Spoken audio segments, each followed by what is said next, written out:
माननीय supreme court ने अपने इस फैसले के जरिए से साफ साफ क्लियर किया है कि चाहे कब्जा कितने भी वर्षों से क्यों ना हो, चाहे 10 साल से हो, 20 साल से हो, 50 साल से हो, अगर यहाँ पे ये दस्तावेज उस कब्जेधारी के पास में नहीं है जो मैं इस वीडियो के अंदर बताने वाला हूं, तो वो उस कब्जे का मालिक बिल्कुल भी नहीं बन सकता है, उस संपत्ति का मालिक बिल्कुल भी नहीं बन सकता है। और जो रियल प्रॉपर्टी ओनर है, उस प्रॉपर्टी के मालिक है, वो अपनी प्रॉपर्टी को उस कब्जाधारी से छुड़वा के वापस ले सकते हैं। तो माननीय सुप्रीम कोर्ट ने अब इतना गजब का जजमेंट ये दिया है जिससे अब पूरा फायदा प्रॉपर्टी के असली मालिक को मिलने वाला है, रियल ओनर को मिलने वाला है। तो ये ऐसा कौन सा फैसला है और ये कौन से डॉक्यूमेंट्स है जो कब्जाधारी के पास में होना जरूरी है, ये पूरी जानकारी इस वीडियो के अंदर मैं आपको बताने वाला हूँ। वीडियो बहुत ही महत्वपूर्ण है, बिल्कुल अंत तक बने रहना है, तभी पूरी जानकारी समझ में आएगी, क्योंकि ऐसी जानकारी आपको बार बार नहीं मिलती है, हर जगह पे नहीं मिलती है, कभी कभार मिलती है। तो इसलिए पूरी जानकारी का फायदा उठाइए और इस चैनल को अभी तक सब्सक्राइब नहीं करे हैं तो पहले इसको सब्सक्राइब भी कर दीजिए और साथ में बेल आइकन को भी दबा दीजिए। तो चलिए शुरू करते हैं। तो वेलकम दोस्तों, मैं हूं आपको अपना एडवोकेट जितेंद्र।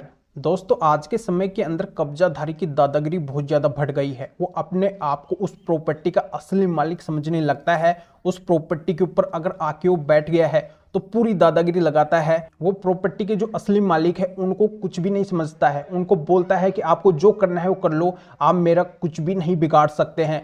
और वहाँ पे पूरी दादागिरी लगा के उनसे वो हाथापाई भी करता है, उनसे वो लड़ाई झगड़ा भी करता है, उनके ऊपर वो झूठा केस भी फाइल कर देता है। तो यहाँ पे लॉस किसका हुआ, हानि किसकी हुई? प्रॉपर्टी के असली मालिक की हुई। उनको क्या पता था कि उनके पैसे की कमाई हुई संपत्ति है उसके ऊपर कोई कब्जा कर लेगा, या फिर उनकी पैतृक संपत्ति है उनके ऊपर कोई कब्जा कर लेगा और इस तरीके से उन्हीं के ऊपर रौब जमाएगा, उनके ऊपर ही दादागिरी लगाएगा।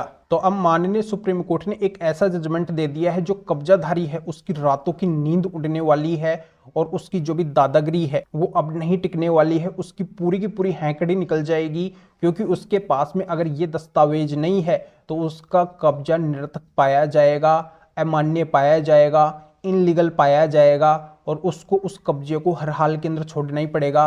अगर नहीं छोड़ेगा तो पुलिस के डंडे उसके पड़ेंगे, उसके ऊपर सख्त लीगल एक्शन होगा, कानून का डंडा चलेगा।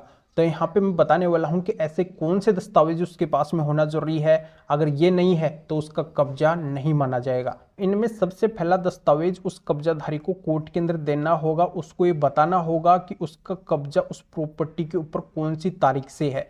इस बात को उसको सबूत के आधार पर साबित करना पड़ेगा, दस्तावेज के आधार पर साबित करना पड़ेगा।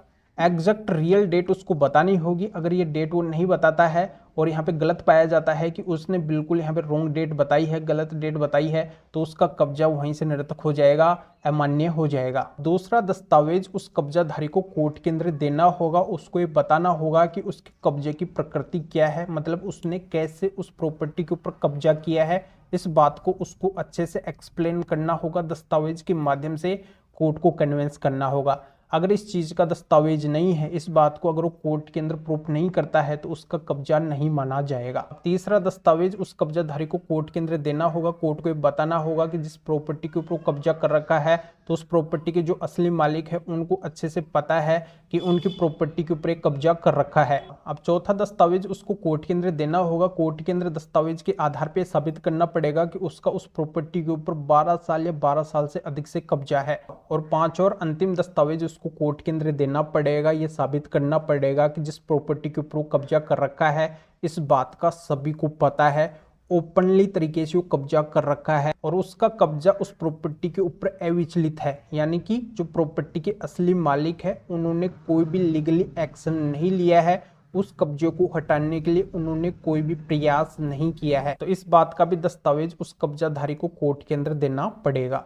तो दोस्तों, जानकारी आपके अच्छे से समझ में आ गई होगी। माननीय सुप्रीम कोर्ट ने 5 दस्तावेज बताए हैं, इनको अगर कब्जाधारी के द्वारा कोर्ट के अंदर दिया जाता है तभी वो उस प्रॉपर्टी का मालिकाना हक ले सकता है, अन्यथा वो मालिकाना हक नहीं लेगा। उसको उस प्रॉपर्टी को खाली करना पड़ेगा जिसके ऊपर वो कब्जा कर रखा है, यानी कि जो प्रॉपर्टी के रियल ओनर है, असली मालिक है, इन शर्तों को अगर वो कब्जाधारी पूरा नहीं करता है तो उनको वहां से हटवा सकते हैं माननीय सुप्रीम कोर्ट के इस महत्वपूर्ण जजमेंट के जरिए से। तो दोस्तों, इस मैटर में फिर और किसी भी कानूनी मैटर में मेरे से अधिक जानकारी लेने के लिए मेरे से फोन के ऊपर बात करना चाहते हैं तो व्हाट्सएप पे मैसेज कीजिए, अपॉइंटमेंट बुक करवाइए।